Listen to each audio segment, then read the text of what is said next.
Howdy doody, Buckaroonies. Do you ever put on your body glitter to go do some Twilight LARPing with your bros where you run around in a field and hiss at each other, but you find there's always that one person who ends up taking things just a little bit too seriously? So then next thing you know, you're arguing outside of a Subway in a strip mall parking lot at 7:30 at night because we all know that Bella should have just left Edward's sparkly whiny ass and gone for Dr. Carlisle because Carlisle is just objectively daddy. Well, boy oh boy, are you in luck, because today we're going to be talking about adding some serious drama to your sound design toolkit and learn how to make epic cinematic trailer hits. And we're going to be doing it using what is probably one of the most comprehensive sample libraries out there of around 1 terabyte of sounds that you can get for under $20. So what kind of sounds are we going to be doing some learning with today? We're going to be talking about how to make these types of sounds here.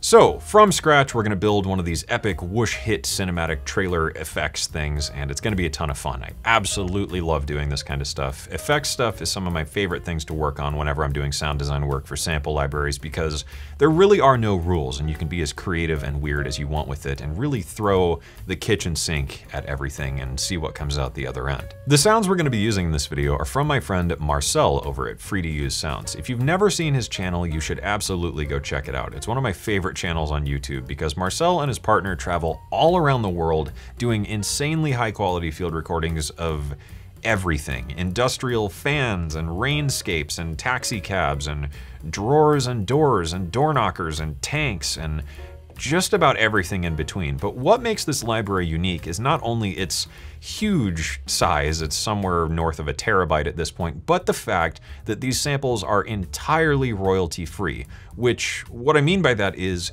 if you buy this library and you use these sounds to create a new sound, you are free to then sell that sound, which is something that is exceptionally rare in the world of sample packs. For the sake of comparison, I don't really think there's anything else out there quite like this that I can compare it to fairly. The closest thing I can think of is some of the Boom library samples where you get access to the raw materials. However, the licensing differs quite a bit and they're a lot more expensive in comparison, so I'm pretty confident in saying there is truly nothing else like this library out there. It is really kind of a one-of-a-kind deal. And if you want to pick it up for yourself for under $20, I've got a promo code that I'll be sharing here in the video, so stick around for that. With that, let's hop in and learn to make these sounds ourselves from scratch. Onwards, we venture into some sound design. So I've downloaded a couple packs here, a pack of drawer sounds, some Foley sounds, a horror sound sample pack, and the Rampage and Destruction pack. So this should give us some raw material to sort through and find some stuff we can use to make a new trailer hit from. Let's take a listen to a couple of these drawer recordings first.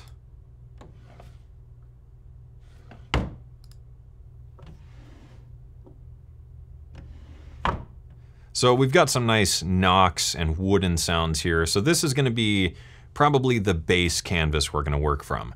Whenever I'm designing these cinematic impact things, there's really 3 key things to think about: lows, mids, and highs. I think this is going to be kind of our mid-range content. We'll add some low layer and then we'll need some kind of sparkly stuff on top, and then we'll add some flavor and ear candy after the fact. So I've zoomed way in here, trimmed up the start and end of this file, and added a quick fade in and fade out. So let's see what we've got as the starting point. And I've just lined the transient up right here at just a known point we can use for reference. Cool, that sounds good. There's a little bit of an extra knock right here of something happening. So we're gonna get rid of that, move this back, and then we'll just add kind of a quick crossfade if Bitwig wants to be nice to me today. There we go, let's give that a listen. Cool. So let's start layering this up because that's going to be our mid sound. Let's go through this Foley pack here. See if we could find something else. Could probably grab a sub layer out of that. There's a lot of low end rumble and stuff here. So let's listen through a couple of these. We'll set this to raw mode as well and find something cool. I really like this section here.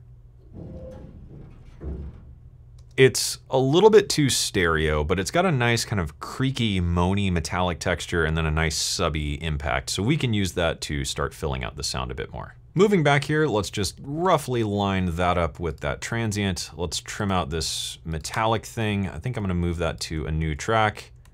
And I'm gonna use Control J and Shift R to reverse that. Cool. Now we've got sort of a rising in, and then we've got our nice sub hit here. We're not gonna worry about the stereo stuff and all that quite yet. We're just getting the raw materials together. So let's see what that sounds like layered together. Cool, I think that's sounding pretty good. We've got a nice clunk, we've got some sub, and we've got some kind of interesting texture from this metal creaky thing. In the horror pack here, I found this sound with this little section. And I think we could also use that to create sort of a whooshy transition. And there's another hit in here as well that I think might be cool. Right here, there's sort of a rush and then a couple quick hits. And I think we could just maybe trim one of these out just to create a bit more thump to the impact. Moving back here, I'm gonna line this up with the transient, but we're gonna start working on the cadence of the sounds, or the succession in which they happen, because lining everything up perfectly on the transient isn't really the best choice a lot of the times. A little subtle shift here and there can really help sell the sound and give it some dimension. So let's maybe move this slightly forward here. We'll zoom in even more. There's kind of another point right around here that might work. So let's hear that. Cool, I think that's pretty good. Let's fade this stuff out, trim this up a little bit as well, and do another fade just to clean that up. And cool, I think we can move this maybe just a tiny, tiny bit more forward. Not that much. Cool, I think that's pretty good. Now we've got kind of a da-da sort of thing going on. At this point, we've got our lows and mids taken care of, but we really need some top-end information. So here in the destruction library, some really great glass breaking stuff. I think we're gonna just go with some of that. I think I like these two hits here. So let's bring both of these back and we can start using those. So again, we're gonna line things up with the transient here, but sort of just shuffle it around. We don't need everything to hit perfectly in time. And now I think we've really got something. There's a little bit of a release on these two sounds. If we hear those in isolation, there's kind of a duh sort of thing going on. So we're just gonna get rid of those extra noises. We want things nice and punchy. So this should be good. Let's make sure that, cool. I think we could maybe move these out just a tick, but we can add some space later. Excellent. I think that's going to be a really good starting point. So all together, we're set. Let's start turning this into something cool. Once I've got the raw hits together, I'll go through with EQ and compression to clean things up, add some punch wherever necessary, remove any resonances or rumble, and just space things out. So on the subby hits, I get rid of the top end. On the mids and highs, I get rid of the low end, and I think you get the idea. From there, I'll work on any stereo information, adding a Haas effect if I need something to be wider, or using a stereo effect to collapse things down if things are too wide, and finally balance it all out with the faders. With all that already done here, this is what the sound sounds like now. So it's a lot cleaner, a lot heavier, and really starts to sound a bit more like the final thing. Now that I've got the sound mixed together, I like to go through and add reverb onto different parts of the sound just to add some space and dimension to it so it's not just so overly dry. Lately, I've been using a lot of the Kilohertz Convolver because there's a ton of realistic spaces, but some really interesting, kind of weird sound effecty reverbs as well. So with some reverb on a couple of these hits, now I've got this. So we're really starting to get somewhere. At this point, I like to just group this whole sound together and I can start working on the overall broad picture of everything. So let's grab an EQ and start just piecing together the final sound. This is sounding pretty good. Just added a little bit more knock on the bottom, cleaned out some mud here, added a bit more energy at 1K so it really just starts to jump out, and then a tiny bit of air just for those nice crispy bits there on the end. Let's add a bit more punch with some compression. For compressing these sounds, I usually like to just do something at like 4:1 and duck it down until it just feels a bit more substantial. That's probably a little bit too much. We're gonna switch to RMS mode and adjust the makeup here.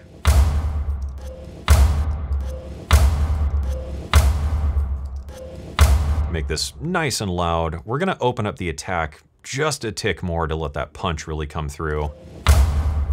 And we've got a pretty good trailer hit, but there's a few more things we can do to really make this sound awesome. First, I think we could clean up these glass hits. There's just maybe a bit too much to them. So what I might like to try is just a really, really short hit, something like this, and we can get just that top end sparkle of that transient, but without that long kind of glittery tail, and see how that sounds. So that's maybe a bit extreme. Let's try maybe more like this. That's not too bad. I think we could add just a bit more space to it, so let's stretch this out even more.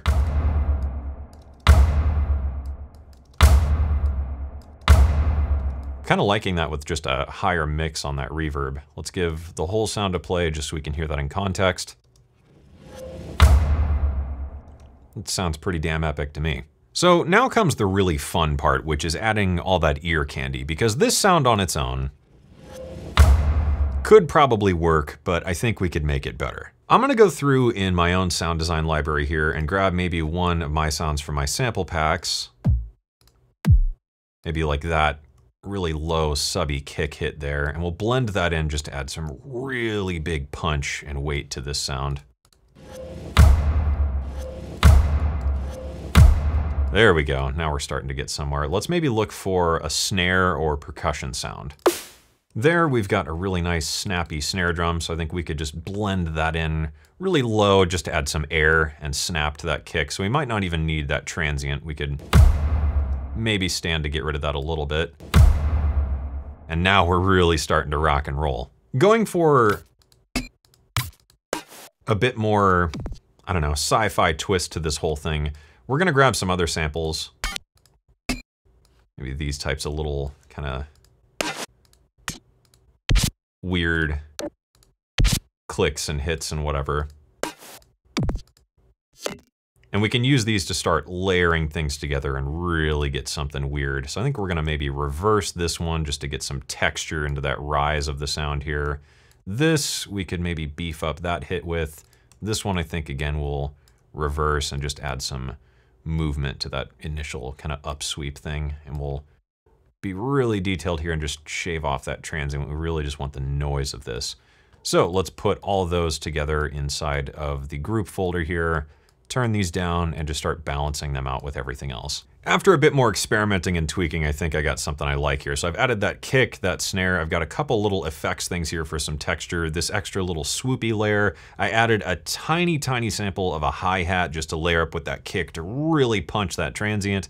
And then changed the timing of a couple little percussive hits here just to add a bit more of an epic boom boom sort of feel to the sound. So now we've got this. But we can take this a little bit further and finalize the sound to really sell it. One thing I want to do is add just a little bit of tonality to this whole thing. So I'm going to bring in a reversed violin sample here. It's going to sound like this. And that's pretty cool, but we're going to drop this down maybe 2 octaves even. And that should be pretty neat.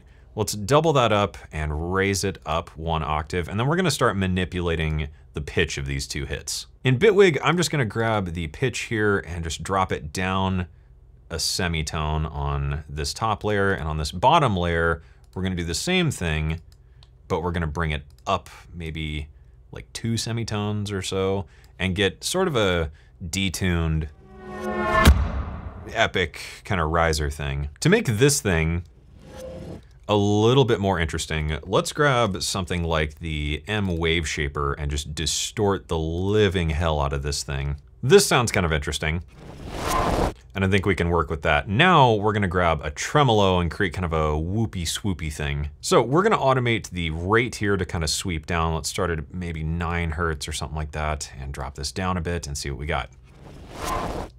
That's pretty cool. I think maybe we could go even higher.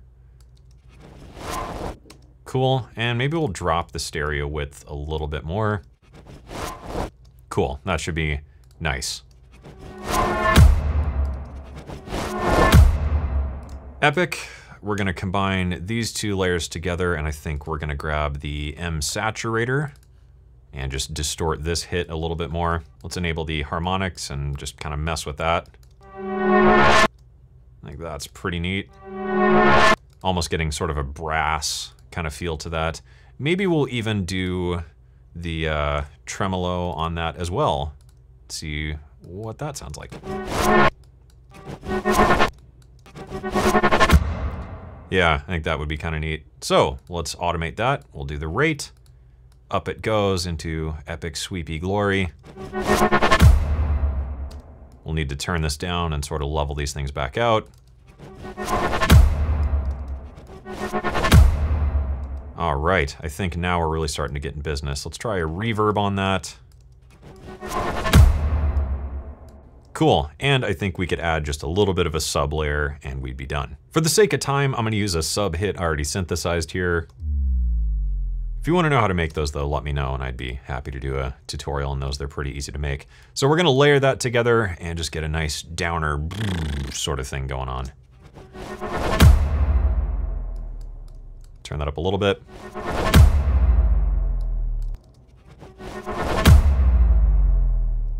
And I think we're just about done here. To finalize this sound, I like to do just a little bit of mastering. So I'm gonna grab a newfangled Saturate. You should absolutely own this plugin. We're gonna drive this up quite a bit, probably about 5 dB or so, just to make this really hit hard. That's probably even a bit much.